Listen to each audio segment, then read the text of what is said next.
Okay. So the terminology and everything like that will be familiar to you. We'll do a real quick recap on some things, but for the most part, if you haven't attended parts 1 or 2, that's okay.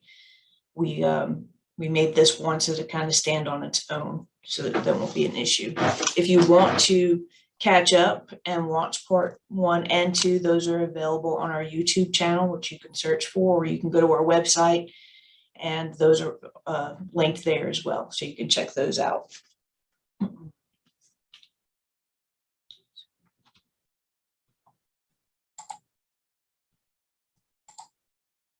Okay.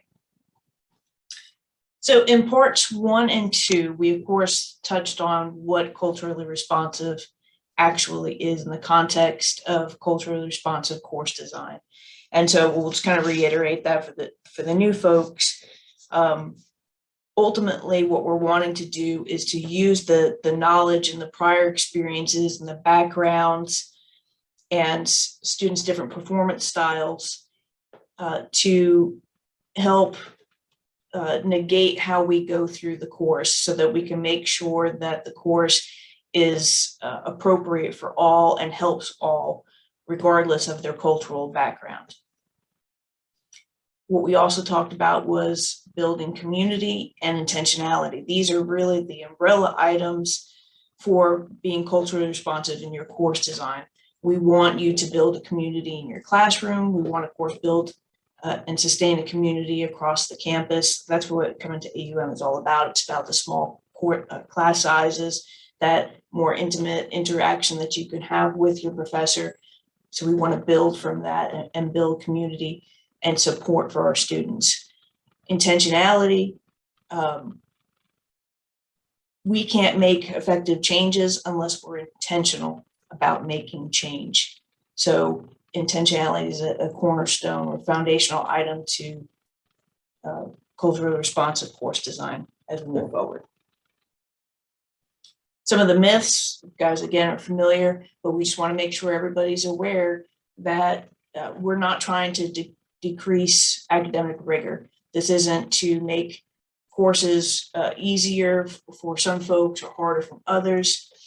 No one's going to receive a greater amount of attention because they come from maybe a different culture than say the majority of the people in the course. This is supposed to be for everybody across the boards, even people who are from the majority. They might have a different learning style that you might need to account for. So again, it's for everybody. And then the last one is most important as we move into talking this time about more of the design aspect of the culturally responsive course design, is that we're not trying to make huge leaping changes in the practices that we're doing. We're not trying to reteach you how to teach your course. We're not telling you that the way that you've been running your course is wrong or anything like that. We're just trying to help promote thought and get you to think of your students' learning experience in a more inclusive type of a way. So going back to what I was saying about, now we're going to talk to you about design. In order for your course to be truly inclusive, you have to start from the beginning. You have to start with that, with it being in mind as you design your course. These aren't things that you can just kind of plug in real quick, or a checklist that you can check to say, oh, okay, well, I've put a ethnically diverse picture in my PowerPoint, so now I'm good. I can check that box. It's definitely something that is more meaningful, more well thought out, more intentional than that. When we talk about this type of course design and any type of course design, I'm coming from a lens of this universal design for learning. And I'm not an instructional designer. I've taken a couple of courses, whatever. So this is not an instructional design course. This is just to kind of get you to think through the process of designing your instruction in a different way than maybe what you had before. So this framework, the UDL, as we'll call it, is really just a guideline. And it's something that we should be doing regardless in our course design. We should be providing multiple means of engagement. And what that really is to understand that each student is learns and is motivated in different ways. And so when we're making our course, we need to make sure that we're hitting multiple ways to motivate different students. Some might like to work in groups, some might want to work individually, they might want to do a project, that might be something that's more motivational to them. It's just keeping those things in mind while we're making that course design or doing our lesson planning with them. Multiple means of representation, that's ultimately just providing different formats for your students, different social media, excuse me, not social media, but different media, audio, videos. Some read better, some want to hear it, some want to see it actually presented in front of them, like hands-on experience. It's just accounting for those students who learn in those different ways. And then multiple means of action and expression is giving the students different ways to present what it is that they've actually learned. So again, some might want to present it in a group, some might want to make a video production to show at the end what it is that they've learned, something more experiential. Of course, since we're the EEC, that's something that we're big on. But we just want to make sure that we're giving multiple opportunities for all students. The UDL is really just about providing variability throughout your course. Okay, so again, non-instructional designer, this is non-instructional design course. This is just a model for you to use. You can use other models. It doesn't have to be this one. This is just one example of one that will help guide you through the process, but doing it with the CRCD lens, or the culture responsive lens. This is a model that's been used like since the 70s, I think, and it was developed by the military. It's changed over the years. The big change that it's having is that the evaluation point used to actually be at the end, right between implementation and analysis, where we go into that circle. And what we've discovered is that evaluation is important throughout the entire process, and that it can happen at any time where we can go, oh, this will probably not work. We need to adjust and make the system work more effectively and make that change. And it's totally appropriate to change, even though you've maybe planned your course a certain way and you realize, oh, this is not going to work. We'll have to implement something else. And so that's what that evaluation point is. So the first part of the ADDIE model is just to analyze the situation. And if you've taught a course before, you already will have some of this knowledge in your ball cap, so to speak. You'll know the existing knowledge and the skills of the students that are coming in. You'll have an idea of their experience level as they're coming out of, say, the high school, what it is that they need to work on, that, you know, the different deficiencies that they've had in the past. But during this analysis phase, this is where you really want to set your instructional goals and figure out what it is that you want to have the outcome at the end of the school year or the school term, whichever it may be. From a culture responsive context, we want to be thinking about cultural differences and the cultural differences of those students who might be coming into our classroom.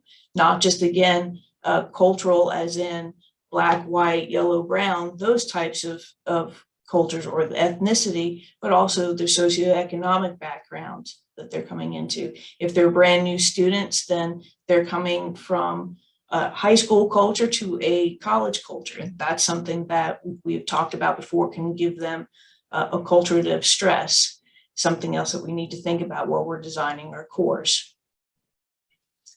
When you're going through this analysis, you also want to think of what it is that you did maybe in previous times that you've taught the course and how you can make it better or more effective for all the students that are coming in. That's the time right there to start thinking about what changes that you can make. The next part is the design process, and this is the bulk of everything. You take that analysis of the information that you gathered from the previous years and from your knowledge base of the students that are coming into your classroom, and you start picking those things apart and making it so that you are going through those UDL guidelines, and that you're picking different resources that will effectively help those types of students that you have coming into your class, or all students.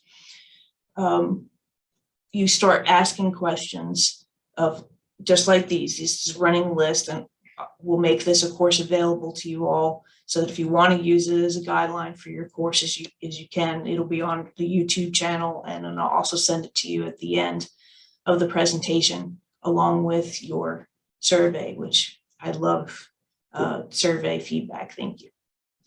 Anyway, so you don't have to write these all down. They'll be made available to you, but these are just some guidelines of questions that you should be asking yourself to make sure that you're being more intentional in accounting for cultural responsiveness.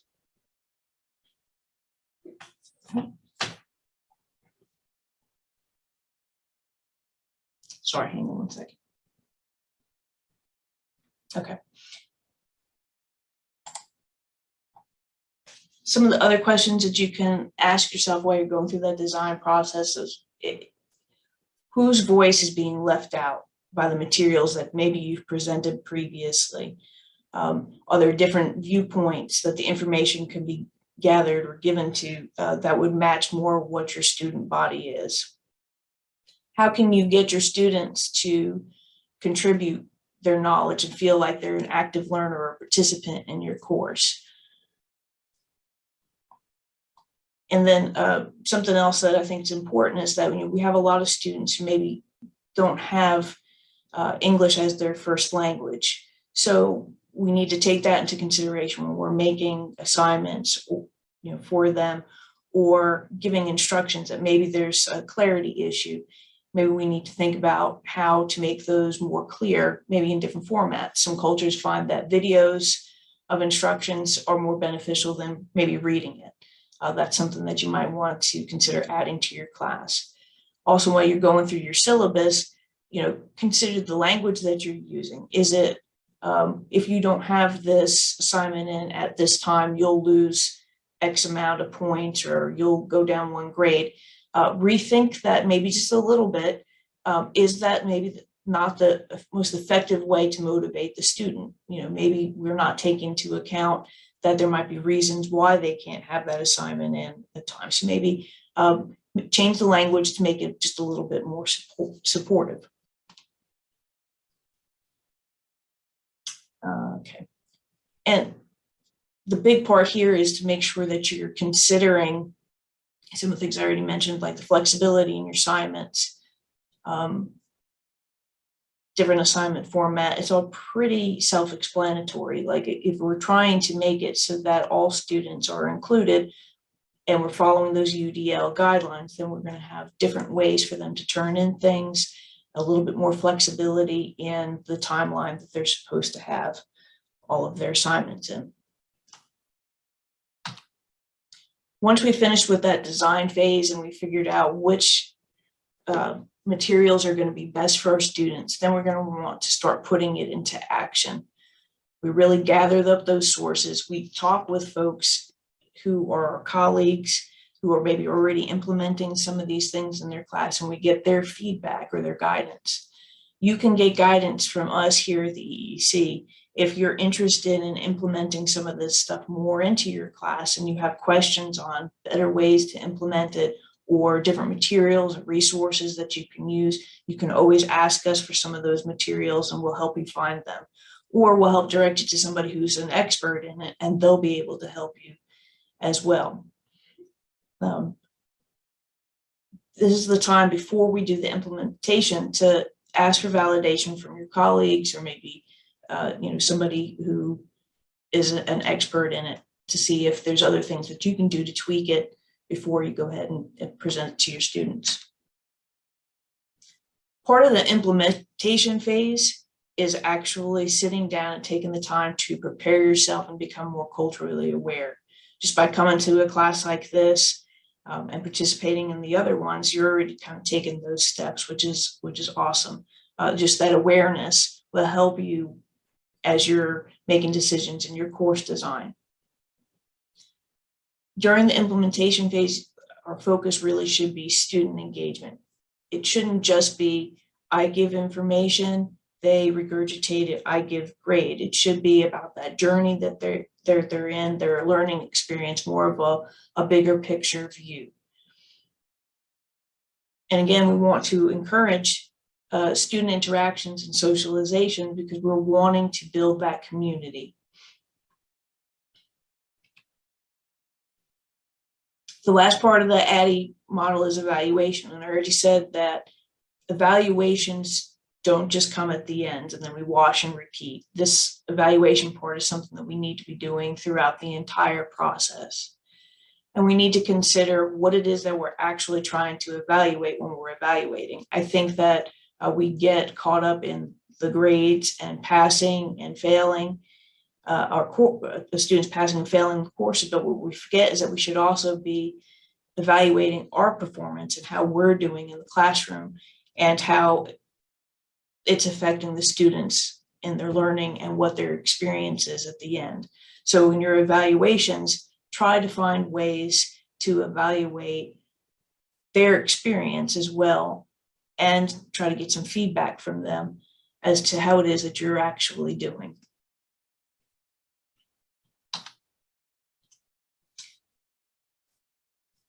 Again, it all comes back to us just being intentional and making an effort to make these different changes and to use a model, say like the ADDIE model, just to use as a guideline to kind of think through the process and ask ourselves questions of how we can do better in our courses.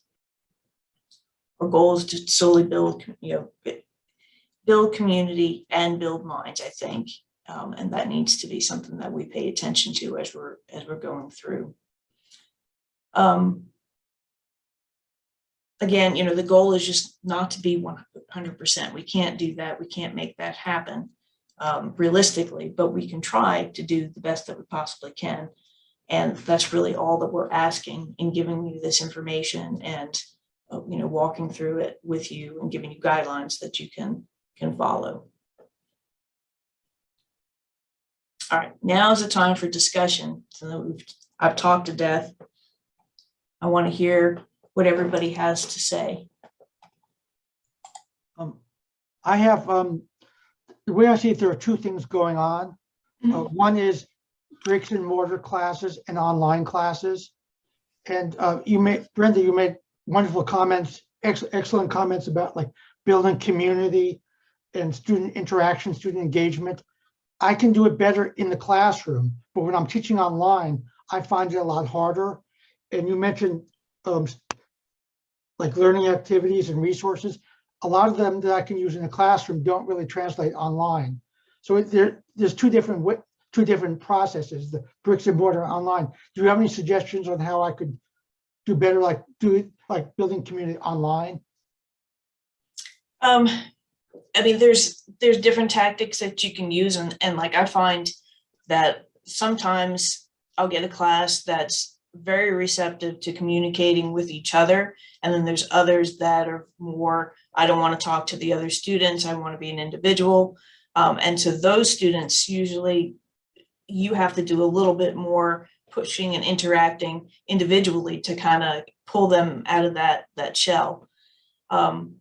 If you're doing like a discussion board, and I know that a lot of folks are kind of overdoing the discussion board, and that's a thing. I find that if you share some fun anecdotes about yourself and kind of ask for that reciprocation from them, that kind of opens them up to feel more like communicating and being involved in the process together.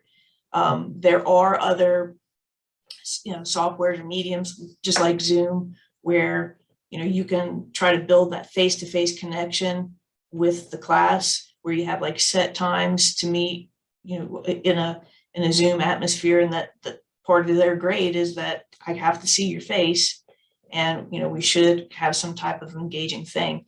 If you have a larger class and there's too many students that are in there to kind of keep up with that, you can break it up into smaller groups. That's another option. And then usually those more intimate type groups with it's just you and maybe 4 students kind of forces them to kind of come out of their shell a little bit, because there's nobody else that they can hide behind, another 20 people. I mean, that there's different ways, and all you have to really do is just kind of think outside of the box of discussion board. And, but a lot of it is that you have to kind of put that extra push in to find out where they're at. Thank you. Sure. Thank you for asking. Anybody else? Thoughts?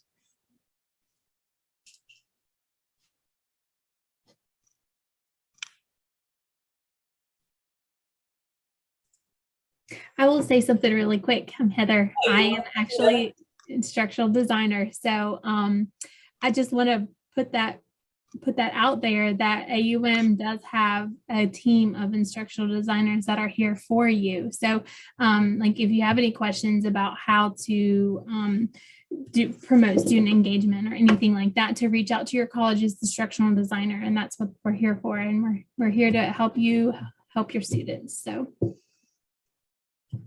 thank you for that. Yeah, like I said, I'm not an instructional designer. I just know that, the basic principles enough to feel comfortable going through the process. And, culturally responsive course design, is misleading, because you automatically think, oh, it's about designing a course. And it is, but it isn't. It's more about the thought and the intention behind the process. But this is just one way that we can kind of like have some kind of a checks system, because I know a lot of folks need that. We're talking about a lot of abstract feelings and stuff like that, but by having some type of a model to follow, that might help some folks out more so. Got somebody coming in late.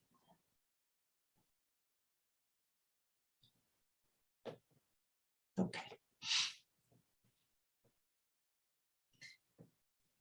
Now, for those of you who have been in part 1 and 2 and now 3, I know we had talked a little bit about discussing like pedagogy, and I'm just kind of throwing it out there, and I'm curious, would you all see value in having a specific course that just talks about pedagogy? And then the follow-up question is to our instructional designer folks. Do you guys teach that at all? We are always looking for ideas to do FDI sessions on. So if you ever have ideas or needs that you want to have a webinar on, reach out to our office. It's ode@aum.edu, and you can just shoot us ideas. And we are always loving having instructors and faculty members tell us what you want. So that's really important. We need to hear what you want so we can provide that for you. Thank you, Heather. So I can tell you what I hear from my faculty. Mm-hmm. So faculty have had there's a lot of opportunities to be told what things to do. So we can go to a webinar and we can listen, or watch a recording and be told what, and there's some burnout there.